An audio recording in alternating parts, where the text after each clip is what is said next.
A lot of people question how the Bible was even written, especially when it comes to what happened in the beginning, if it was before mankind or in the heavens, and especially since to our knowledge, Adam did not author any of the books available to us. Of course, there's oral history, but there's also mysticism. Everyone knows about the Torah, which are the 5 books of Moses, but everyone does not know about the 6th and the 7th books of Moses. And there's a reason it is left out and pushed aside. It's because those miracles Moses performed used seals. Those last 2 books are full of nothing but mysticism. I've been talking about all the things that fallen taught mankind, but you have to remember these were once heavenly angels, and they were only 1/3 of heaven, meaning the knowledge and mysticism they taught us existed prior to their fall, and was the knowledge of all of those in heaven, including those who didn't fall. Meaning this knowledge and this mysticism had a use and existed prior to mankind's creation and is used in the heavens. So apparently it wasn't inherently evil. It just got used for evil. In the 6th and 7th books of Moses, it tells how when prophets in the Bible would quote unquote speak with God or have a vision, that it was through dreams most of the time. And a lot of these prophets got taken up to heaven just like Enoch did, but they were allowed to return to their physical bodies, unlike Enoch. After drawing the seals to talk to Yahweh, the prophets would be taken to heaven and given an account of what happened before their time and also accounts of what is to come in the future. This is how the Bible was authored by prophets who lived during times that passed long before or long after the information they penned.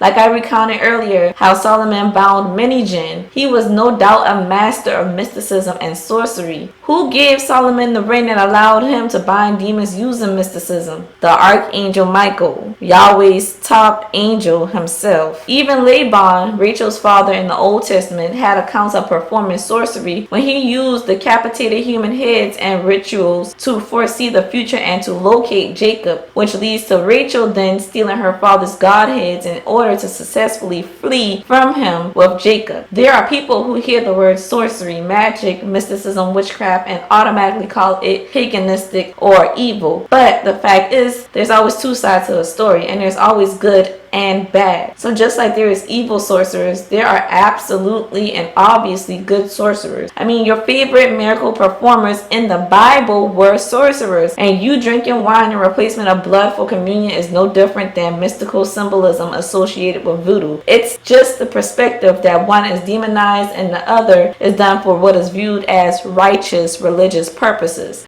Just like there are several gifts of the Spirit, not limited to, but including, for example, wisdom, the word of knowledge, increased faith, gifts of healing, gifts of miracles, prophecy, the discernment of spirits, the gift of diverse tongues, the interpretation of tongues. These gifts can be given to believers and non-believers, and sorcerers often have spiritual gifts, whether they are good or bad. They have these gifts. But when someone who is of voodoo culture, for example, has the gift of healing and the discernment of spirits alongside the gift of prophecy, it is very rare question as to whether this voodoo priestess is good-natured or bad. People automatically demonize them altogether just based on mainstream media's manipulation. You have deeply melanin and rich people hating a culture their ancestors most likely belonged to before being enslaved. That is crazy. A sorcerer usually has been blessed with a gift, and oftentimes many gifts of the Spirit. But if they sit up in a church, it's okay that they are prophesying and speaking in tongues. But if they associate or align themselves with voodoo or hoodoo culture or the likes, they are automatically viewed as evil when they're out here helping people break generational curses, breaking hexes, helping people heal spiritually with their gifts from the heavens, and doing it the same way that Moses and Solomon did, using herbs and gems of the earth and seals and so on to do so. How do you know someone's relationship with the Most High, and how can you judge it just because you have a different image of what you think his child should be and look like? Make it make sense. I'm saying, before you judge, get your facts in order about those same people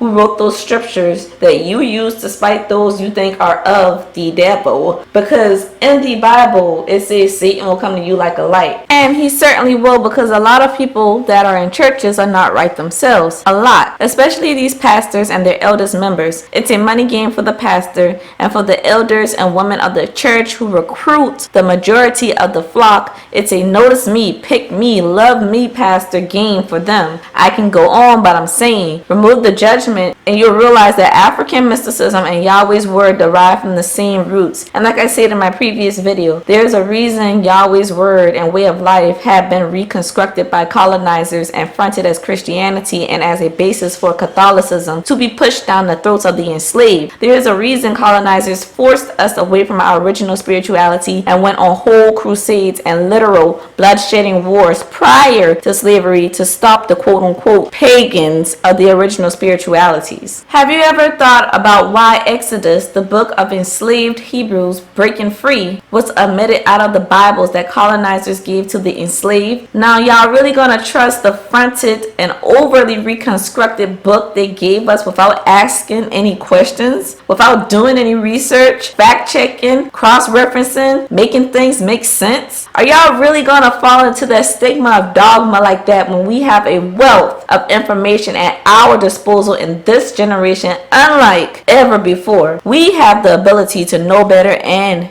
do better. All religions of the old mirror the same origins of Christianity before it was even called Christianity, even the polytheistic ones. The difference is slight differences in storylines, and when it comes to polytheistic cultures of the old, they simply worship the fallen and the still heavenly angels as well as the creator of these angels. That's why I said before, notice how polytheistic religions of the old always have several powerful deities they worship that are headed by one higher entity. The difference is monotheism only recognizes and worships the supreme and highest entity, while polytheism recognizes them all. Even in voodoo, the highest being is called Yehovah. Yehovah and Yahweh sound a lot alike to me, and the Orishas and Loas in voodoo culture have abilities, domains, and storylines that do mirror that of the different angels, both fallen and still heavenly. And later on in the series, when I break down the Kemetic lineage, it'll make more sense. I say that to say the so-called pagans of the old were not worshiping made-up gods. They were worshiping angelic entities and the children of the fallen who also possessed mystical ability. And imagine being on this planet when all those creatures and entities were here and you were at the bottom of the food chain. It's get down or lay down. That's why I say there's always two sides of the story, but it's easy for religion to demonize things without thinking about them in depth. It's not like the knowledge and mysticism that the fallen taught didn't work. And I can imagine God never changes. So imagine how hard it is for you now as a person to pray and get in contact with God during a desperate time in order to make something happen. And imagine you were given the knowledge to make that happen for yourself. For example, if your child is dying and you're praying and everyone is saying keep the faith and still nothing, the child then dies. Let's say these fallen, they have taught you all the cures of all diseases as they were said to do in the book of Jubilees. Now, this is forbidden knowledge and considered a sin, yet it will automatically work. Which are you going to do as a parent? Are you going to trust the process and believe this is a part of character building and that your child is dying or has died for a reason? Or are you going to go against the grain and do literally everything you can, including commit this forbidden act to save your child and ask for forgiveness later? Or maybe instead of asking for forgiveness later, you just become a part of this forbidden culture because it resonates with you and for you. And these are the kind of tests us as mankind are put through continuously. And in the Apocrypha, you will find out these tests are just wagers between Lucifer and Yahweh. But experiencing this stuff real time is everything but entertaining. If you know, you know. Some may question, if God is God, why would there have needed to be a war? Could he simply annihilate Satan and the other fallen without there being a war that has been going on millions of years even now? What would be the need for any battle if one is omnipotent and all-powerful? I personally look at the fact that these angels were extensions of God just as we all are and everything else is. Do y'all remember that movie Avatar with the blue creatures? Not trying to be funny, but just to have something to compare it to. But do you remember how all the creatures were connected, but the life source of everything was that one tree, and hurting an extension of that tree meant hurting a fragment of that tree, thus hurting a piece of everything and everybody else. So what if God is like that? If 1/3 of the angels rebelled, then 1/3 of him would be dark-sided and corrupted, tainted, and destroying them would hurt more than help or not even be feasible. So it'd be sensible possible to imprison them, as this means keeping them and preserving their energies that are tainted and simply relocating them or placing them in a state of temporary suspension. This would make sense as to why he simply did not destroy the fallen, because energy cannot be created nor destroyed according to the law of conservation of energy, which in continuance states that the total amount of energy and matter in the universe remains constant, merely changing from one form to another. So absorbing them or attempting to destroy them would mean their dark energies would simply take another form, but still be in existence. This is why they were imprisoned and punished, and probably why we can cast demons out and bind them and send them back to where they came from, but not completely kill them. No text anywhere speaks of completely obliterating demons or the fallen angels, and not even us humans. When we die, it is said our soul goes elsewhere, meaning the source of our energy continues on and just takes another form. So we are not completely destroyed, just no longer physical, if you catch my drift.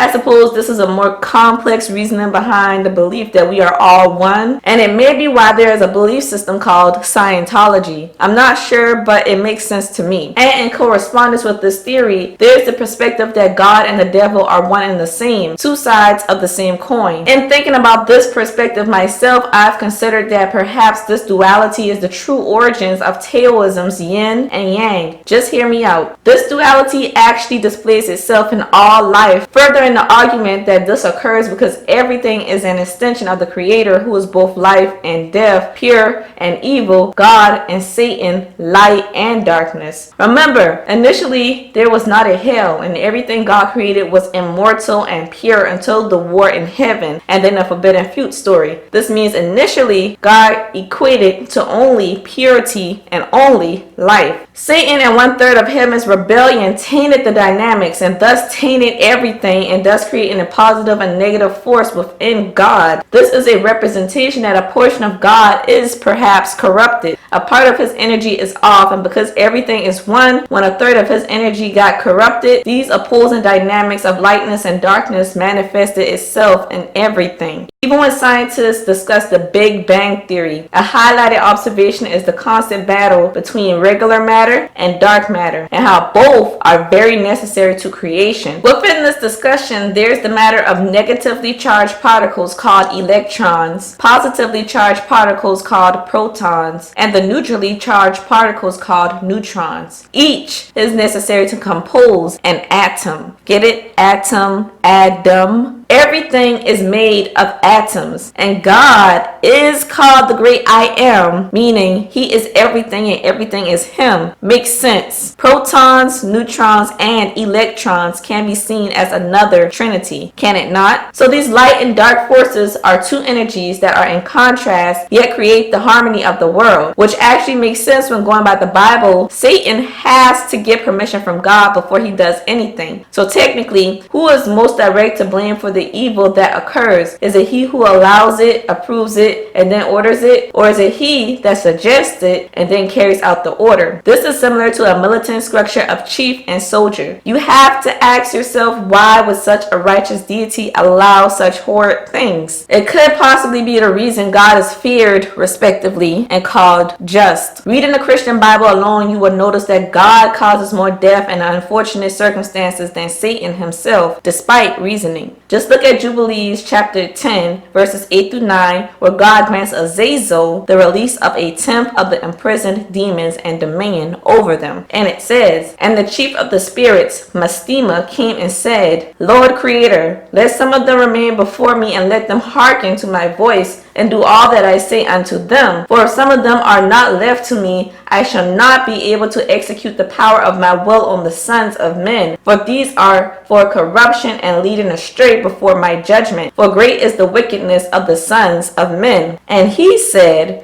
"Let the tenth of them remain before him, and let 9 parts descend into the place of condemnation." Then again in Jubilees chapter 48 verses 1 to 3, where it states God unleashed Azazel to taint the Pharaoh and his people in Egypt to set them against Moses and the Jews. We know of the Holy Trinity of God, which composes of the Son, the Father, and the Holy Spirit. This aligns with mankind having a body that has a spirit, that has a soul, making us 3-dimensional beings after our Creator. But everything everything is also balanced. So for everything of light, there must be a dark, meaning there is most likely an evil trinity as well that is just another facet of God. Maybe this evil trinity composes of Azazel, Shemjaza, and the demonic spirits, or possibly a corrupted vessel plus Satan plus demonic spirits, representing a dark trinity. Put this into perspective as a possibility, and this would be two trinities united, creating a total of 6 facets of God, and what would be called a hexad, which is a group or series of 6, as a trinity is a group or series of 3. Hexad. Maybe I'm going out on a reach, but maybe this has something to do with why a curse or a spell is called a hex, and 6 is the number that correlates to 666, the mark of the beast, which is also called man's number. And since man is a result of this dark and light contrast, life and death, good and bad, light and dark, and we as mankind are after all under Satan's dominion as he is the prince of this earth, yet we were also created by God in his image and imperfection and so forth. So maybe God in his entirety of 6 represents a much darker being than him as simply the Holy Trinity. If this hexad exists, it would be the combination of 2 extremes.